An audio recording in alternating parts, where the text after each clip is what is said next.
సంగారెడ్డి జిల్లా పటాన్చెరు మండలం భానూర్ గ్రామంలో 7వ వార్డు నుంచి పోటీ చేస్తున్న పుప్పాలగూడ శ్రీశైలం యాదవ్ కు మద్దతుగా మాజీ ఉప సర్పంచ్ నసీమా బేగం, ఎక్బాల్, అంబరి యాదగిరి, అంబరి ఈశ్వరయ్య, కుమ్మరి జంగయ్య మరియు మహిళలు పాల్గొన్నారు. ఈ సందర్భంగా శ్రీశైలం యాదవ్ మాట్లాడుతూ ఈ వార్డు ప్రజల ఆశయం మేరకు పోటీ చేస్తున్నానని, వార్డులో ఎన్ని సమస్యలు ఉన్నా పరిష్కరిస్తానని హామీ ఇచ్చారు. 40 సంవత్సరాల క్రితం నుంచి ప్రతి ఒక్క నాయకుడిని కూడా ఆయన్ని ఎన్నుకుంటే గెలిపిస్తున్నాం. ప్రతి ఒక్క నాయకుడిని కూడా ఆయన అభివృద్ధి ప్రతి ఒక్కటి కూడా అభివృద్ధి కార్యక్రమానికి ఎంత తనే ఉన్నాడు. ఎన్నడూ కూడా పదవిని ఆశించలేదు.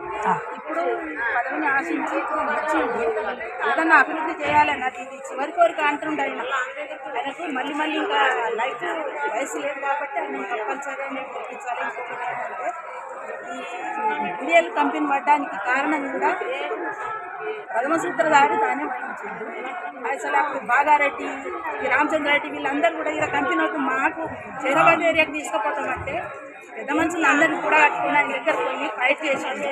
అంజయ్య విగ్రహం స్టాచ్యూ అదన్నీ తన ఆధ్వర్యంలో.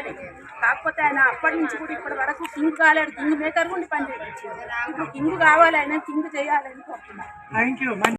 మరి ఎలక్షన్ సందర్భంగా మరి 7వ వార్డు సభ్యుడుగా మరి పుప్పాలగూడ శ్రీశైలం గారు, మరి మేమంతా ఇక్కడ వార్డు ప్రజలందరూ కూడా బలపరిచారు కాబట్టి ఎప్పుడైనా కానీ ఆయన గరీబులకు అండదండగా ఉండి అన్ని సేవలు చేసిన భానూర్ ఆయననే ఉన్నాడు కాబట్టి ప్రజలు కూడా గుర్తించి ఆయనకు అందరు కూడా ఆయనకు ఓటేసి గెలిపించి మరి ముందు భవిష్యత్తుకు తీసుకుపోతానని కోరుకుంటున్నాము. అదేవిధంగా ఈ గ్రామంలో ఇందిరమ్మ కాలని కాబట్టి అప్పుడు ఇందిరమ్మ టాచ్ పెడతానని మాట ఇస్తున్నాడు కాబట్టి మరి ప్రజలు కూడా చాలా మెజార్టీతో ఆయన ఇప్పుడు అందరినీ గెలిపించుడు ఆయనే, కానీ ఆయన ఎప్పుడు గెలవలేడు కాబట్టి ఆయన ప్రభుత్వంలో పడగాని గ్రామ పంచాయతీలో పడగా పోయి కొన్ని పనులు చేయించాలనే సదుద్దేశంతో ఆయన ముందుకు వస్తున్నాడు కాబట్టి ఆయనను మేమంతా మరి భారీ మెజార్టీతో గెలిపించి వార్డు సభ్యులుగా ఎన్నుకోవాలని కోరుతున్నాం.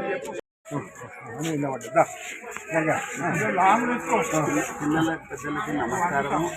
నేను ఇప్పటిదాకా ఎప్పుడు కూడా నిలబడలేదు, ఆశించలేదు. ఇప్పుడు నాకు ఎందుకు వార్డు నెంబర్ నిలవడానికి ఆశ వచ్చింది. ఈ 7 నెంబర్ వాళ్ళందరూ ఏమంటున్నారంటే నువ్వే పెద్ద మనిషి ఉండాలని కోరుతున్నారు. అందుకోసం నాకు ఆశ వచ్చింది. నేను నిలవడం అనుకుంటున్నా.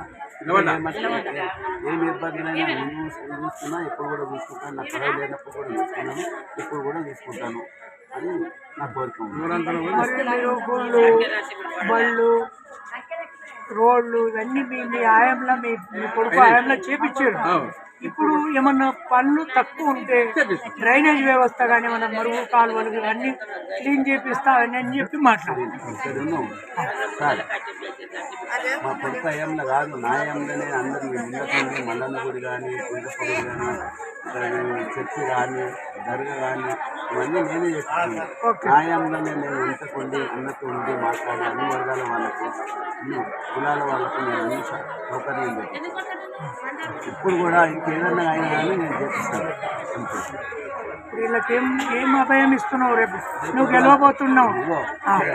కానీ కానీ వీళ్ళని ఇబ్బందితో నేను అన్నీ చేపిస్తాను. ఈ వార్డులో కూడా ఇందిరమ్మ ఇండ్లు ఎక్కువ ఉన్నాయి కాబట్టి ఇందిరమ్మ స్టాచ్ పెట్టేసి ఇంకొక మాట ఏంటంటే ఈ కాలనీ ఇంద్ర కాలనీ, కానీ ఇక్కడ ఇంద్ర కాలనీ అని పేరు లేదు. రేపు పొద్దుగాల నేను గెలవాలని ఇంద్రనగర్ అని పేరు పెట్టిస్తే ఆమె గుమ్మని నిలదామని ఆలోచన ఉంది.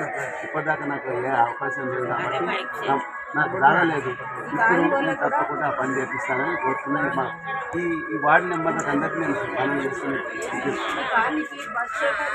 బస్సు